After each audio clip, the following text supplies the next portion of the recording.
পৃথিবীতে প্রতিটা মানুষের জীবনে একটা প্রিয় মানুষ থাকে, তেমনি আমারও আপনি ছিলেন। জানেন, সারাদিন ব্যস্ততায় তো ভুলে থাকি, কিন্তু রাতের নীরবতায় যখন বিশ্রাম নিতে যাই, তখন আপনার সাথে কাটানো মুহূর্তর বলা কথাগুলো আমার কানে ঘুম পাড়ানি গানের মতো বাজতে থাকে। যার হারাই সেই বুঝে। ওই যে একখান কথা আছে না, রক্ত না গড়াইলে কি আর ব্যথার আন্দাজ করণ যায়।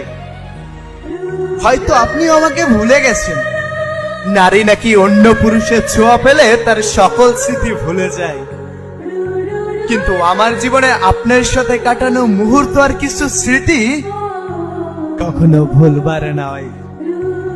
আরে মৃত মানুষের যন্ত্রণা খুব সহজেই ভোলা যায়, কিন্তু জীবিত মানুষ যদি একবার বদলে যায়, সেই কষ্ট আর ভুলবার নয়।